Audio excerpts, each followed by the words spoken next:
Bucky Irving's banged up. He may not be playing this week, and we want to know what to do at running back. We're looking at Rachaad White. We're looking at Sean Tucker. We're wondering what to do with our lineups, and Sean Tucker's sitting there right there on the waiver wire as an easy pickup, as a stash play. Today, we're going to deep dive this backfield, especially Sean Tucker, the good, the bad, the ugly, so you know more about this backfield and these running backs, so you know what to do, so you can make your decision for yourself.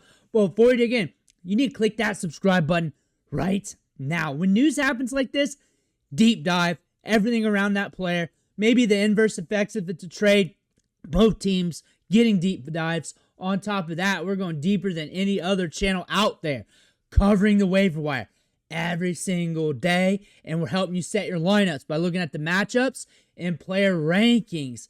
But Bucky Irving's in problems. He's got problems right now. And the thing is, we got a foot sprain, maybe an ankle here, but we're notated on crutches right now in a walking boot. That is not looking good.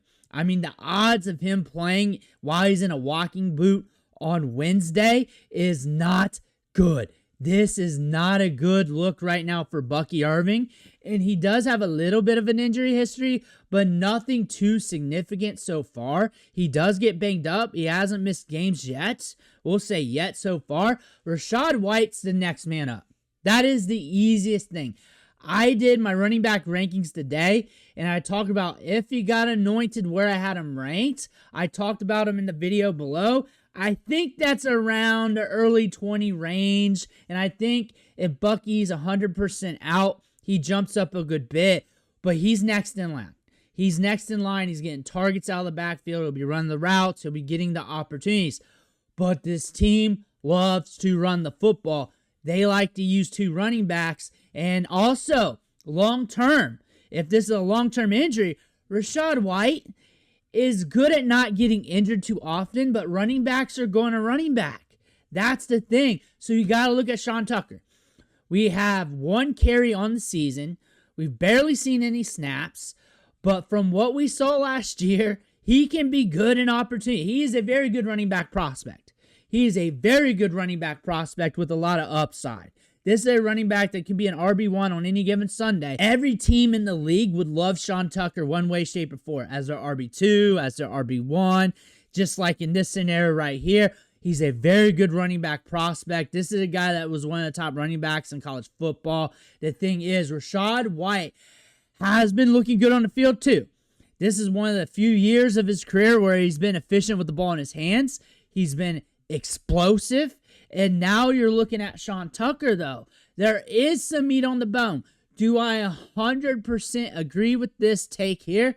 Not 100%, because there's still meat on the bone. However, Rachaad White's the man. He's earned more opportunity. He's earned this shot, so he is going to get the workload. He is the guy that you are going to be putting in lineups. Rachaad White, even when people were down on him last year, when you retrospectively look at what he did back in 2024, he wasn't too bad. He got you to the fairway a lot of games. He had 2 RB1 weeks, multiple RB2 games. Bucky Irving was killing it. He was still doing what he was doing on the field, catching balls out of the backfield. He's got 1 RB2 week this year, and you're looking at Sean Tucker. He is noted for that week 6 performance last year, that 34.2 game. That is never going to leave the back of your mind. And that could potentially happen because they do use 2 running backs, different coaching staff. Cohen is with the Jaguars. Cohen's with the Jaguars. Different coaching staff. This coaching staff does like Sean Tucker. That was mentioned a million times during training camp. Sean Tucker is good with a little bit of volume. He is a good lottery ticket handcuff right now that can give you some boom production if you need to use him in a pinch.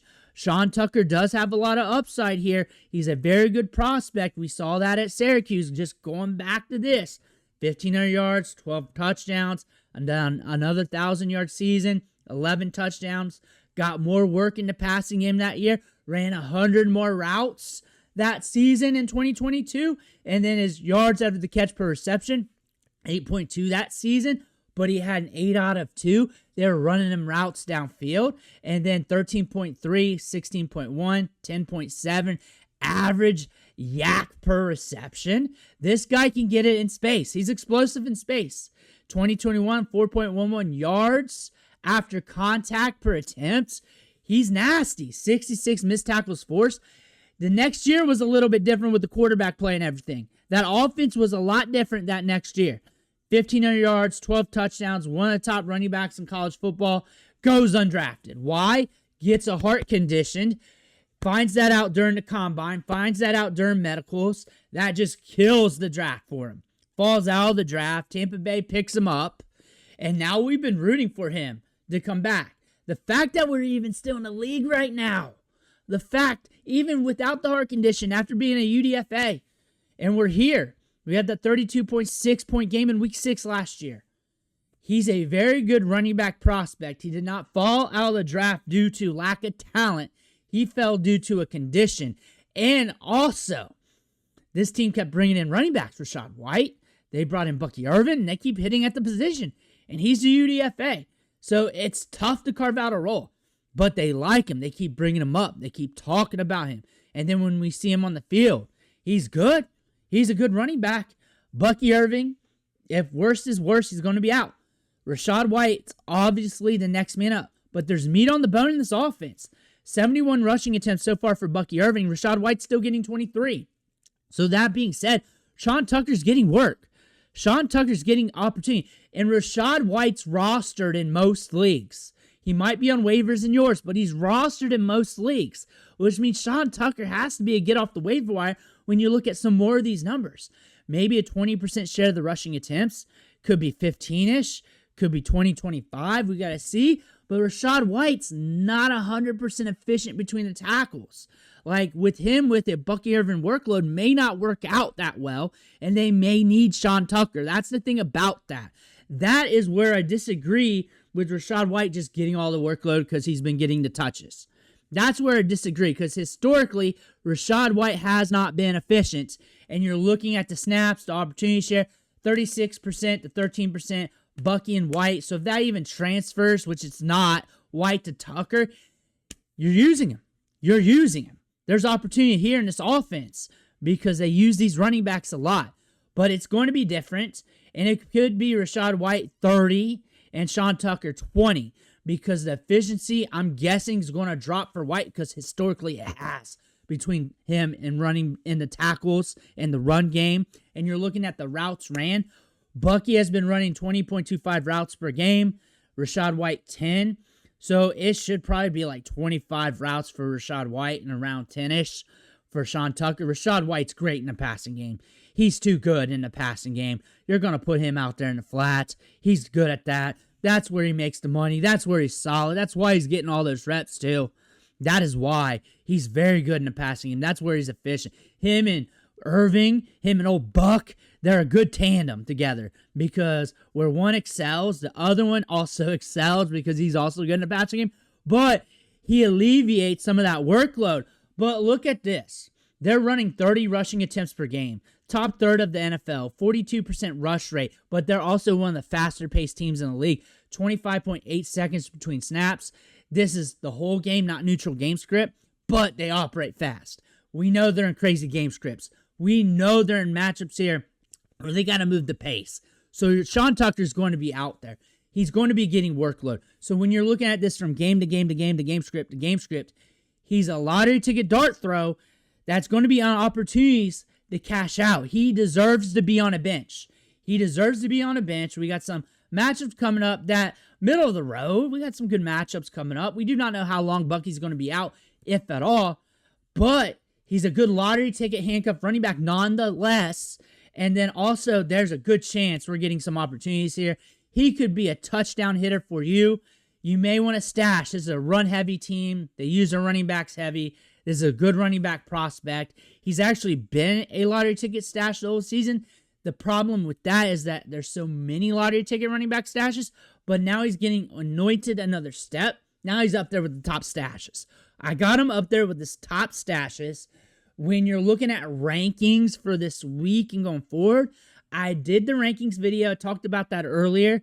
I said if Bucky was out, he'd be around that 35, 32-ish range. Give a little, take a little area.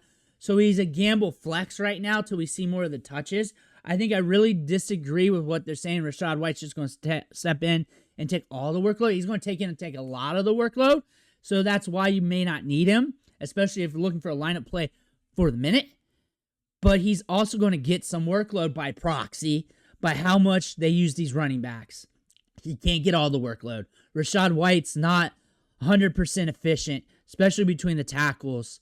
They're going to find that out. He's been rocking pretty good, like you're looking at those numbers, but that's also with Bucky there. So you really have to take all the context there. That's also with Bucky there. Bucky's not there. Then key in on him. More workload, more inefficiencies. Bucky's yards per carry wasn't hitting 4 either.